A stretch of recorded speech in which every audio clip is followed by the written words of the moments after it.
الرحمن الرحیم قال النبی صلی اللہ علیہ وسلم اکرموا اولادکم۔ دیکھو اللہ کے رسول صلی اللہ علیہ وسلم کا پاک فرمان ہے کہ اپنی اولادوں کی عزت کرو اور ان کو اچھے اخلاق سکھاؤ۔ بچپن سے اگر ہم نے اپنے بچوں کی عزت کی اور ان کو بہترین تعلیم دی، اچھے ادب سکھلائے، تو کل اٹھ کے یہ ماں باپ کا سہارا بنیں گے۔ اور اگر ہم نے ویسے ہی اولاد کو چھوڑ دیا تو پھر آج حالات ہمارے سامنے ہیں۔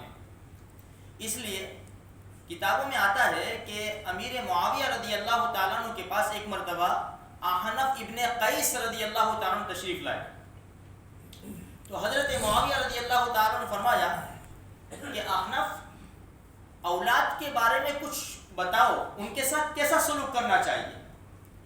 تو احنف ابن قیس رضی اللہ تعالیٰ عنہ فرمایا، امیر المومنین، ہماری اولاد ہمارے دلوں کے پھول ہے، کمر کی ٹیک ہے، ہماری حیثیت ان کے لیے نرم زمین کی طرح ہے اور سایہ فگن آسمان کی طرح ہے۔ اگر وہ کچھ مطالبہ کرے تو ان کا مطالبہ پورا کرو، یعنی جائز مطالبہ۔ اور اولاد اگر نیک ہے، ماں باپ نے اچھی تعلیم دی ہے، تو اسی چیز کا مطالبہ کرے گی اپنے ماں باپ سے کہ جس کی حیثیت ہے ماں باپ کے پاس۔ اور اگر اتنی حیثیت نہیں ہے ماں باپ کے پاس تو پھر نیک اولاد ایسی چیز کا مطالبہ نہیں کرے گی۔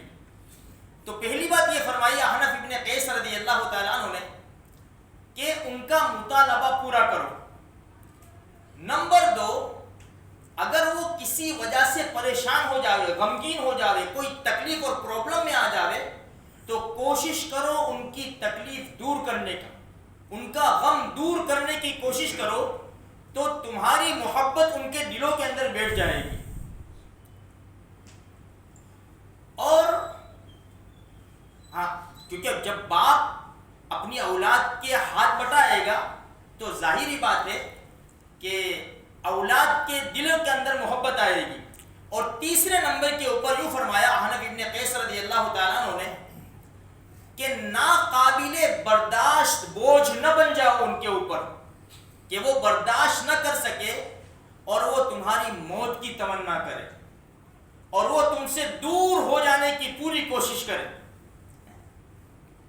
یہ 3 باتیں بڑی زبردست بتائی۔ تیسری بات ہمیں غور کرنا چاہیے، ماں باپ کو اولاد کے اوپر ناقابل برداشت بوجھ نہیں بن جانا چاہیے، ورنہ اولاد کیا کرے گی؟ بس دلوں میں تو یہی ہوگا کہ کب مر جائے کہ ہمیں چھٹکارا مل جائے۔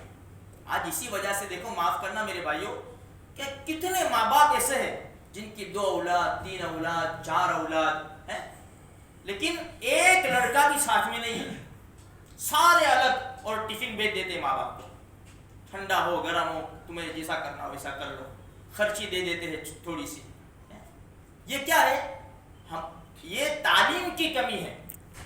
ہم نے ان کو بچپن میں تعلیم نہیں دی، ان کی ڈگری کے اوپر دھیان دیا، لیکن جو شرعی اخلاق ہے، جو اخلاق ہمارے نبی صلی اللہ علیہ وسلم نے بتائے ہیں، جو تعلیم ہمارے نبی صلی اللہ علیہ وسلم نے دی ہے، وہ تعلیم کا ہم نے دھیان نہیں دیا۔ دنیاوی تعلیم کا خوب دھیان دیا اور دینی تعلیم کا ہم نے دھیان نہیں دیا۔ اس کی وجہ سے نتیجہ یہ ہوا، جب یہ 3 باتیں بتائی تو حضرت معاویہ رضی اللہ تعالیٰ عنہ نے فرمایا، احنف،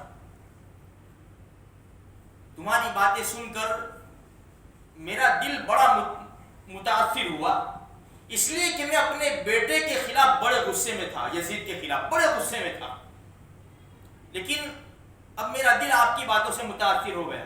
جب احنف ابن قیس رضی اللہ تعالیٰ عنہ چلے گئے نا، تو امیر معاویہ رضی اللہ تعالیٰ عنہ نے 200 درہم اور 200 جوڑے یزید کے پاس بھیجے۔ یزید کو پوری حقیقت پتہ چل گئی، تو یزید نے کیا کیا؟ 2 حصے کیے، 100 درہم الگ نکالے، 100 جوڑے الگ نکالے، اور 100 درہم 100 جوڑے احنف ابن قیس رضی اللہ تعالیٰ عنہ کو ہدیے میں دیے، کیونکہ ان کی وجہ سے باپ کا غصہ ٹھنڈا ہوا اور ان کو یہ انعام ملا نا۔ تو خیر، کہنے کا مقصد یہ ہے میرے بھائیوں، اللہ کے رسول صلی اللہ علیہ وسلم جو فرمایا نا، اکرموا اولادکم، اپنی اولاد کی عزت کرو اور ان کو واحسنوا ادب، ان کو بہترین ادب سکھلاؤ، اخلاق سکھلاؤ۔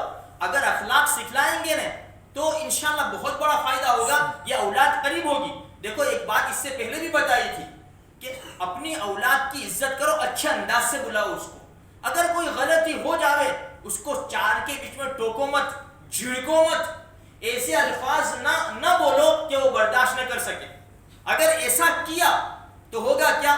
بیٹے کے دل میں باپ کی نفرت آئے گی، اس کے دل میں باپ کی دشمنی آئے گی، پھر وہ اتنا دھیان نہیں دے گا جتنا دینا چاہیے. نیک اولاد باپ کے اوپر مر مٹتی ہے، تھوڑا سا بھی ہوتا ہے فوراً آگے پیچھے ہو جاتے ہیں. اور کتنے ماں باپ پڑے ہوئے ہیں بستروں کے اوپر، صبح بچے دکان پر جاتے ہیں خبر لے لیتے ہیں، رات کو آتے ہیں خبر لے لیتے ہیں. بس ماں باپ بوڑھے پڑے ہوئے اکیلے، کھایا کیا نہ کھایا، دوائی لائے نہ لائے، ان کو کیا تکلیف ہے کیا پریشانی ہے، بیچارے پڑے ہوئے ہیں. اس لیے میرے بھائیوں بس دعا تو یہی ہے، اللہ پاک ہم سب کی اولاد کو نیک بناوے، آنکھوں کی ٹھنڈک بناوے، اور ہماری نسلوں کی اللہ پاک حفاظت فرمائے. اس لیے ضروری ہے کہ ہم نبی کریم صلی اللہ علیہ وسلم کی تعلیم کے اوپر، قرآن کی تعلیم کے اوپر ضرور دھیان دیں. اللہ مجھے آپ کو سارے مسلمانوں کو توفیق نصیب فرمائے.